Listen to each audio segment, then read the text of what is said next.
Les rançongiciels.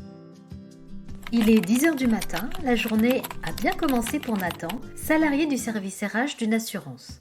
Aujourd'hui, il doit traiter les demandes de formation de ses collègues avec les grandes vacances. Il fait donc du tri dans ses courriels reçus. Un mail du grand patron attire son attention.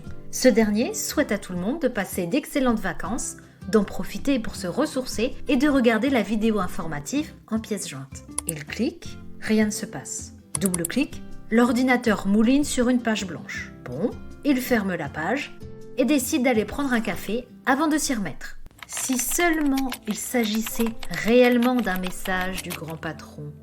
Quand Nathan reviendra à son poste de travail, il s'apercevra qu'il y a un problème. Ses logiciels rament, des dossiers sont inaccessibles, rien ne fonctionne normalement. Sa collègue de la compta se plaindra rapidement de la même situation et, petit à petit, la société se retrouvera paralysée. Mais que s'est-il passé ?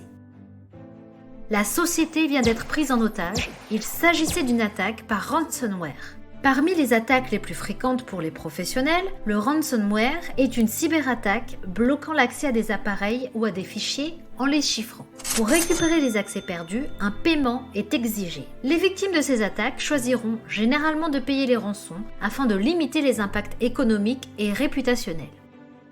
Ce n'est parfois pas suffisant. Un ransomware peut être un moyen de diversion pour un attaquant souhaitant récupérer des informations, voire les revendre.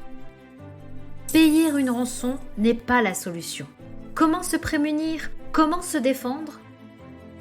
Mettre en place des processus de backup, de sauvegarde de données que vous pourrez restaurer en cas de chiffrement du système. Utiliser des filtres d'email pour limiter l'erreur humaine. Sensibiliser les salariés sur les bonnes pratiques concernant la sécurité des emails. Utiliser des solutions adaptées contre les ransomware comme Phishing Coach de Mail in Black, recommandé par l'ANSSI pour créer des simulations d'attaque et sensibiliser vos équipes.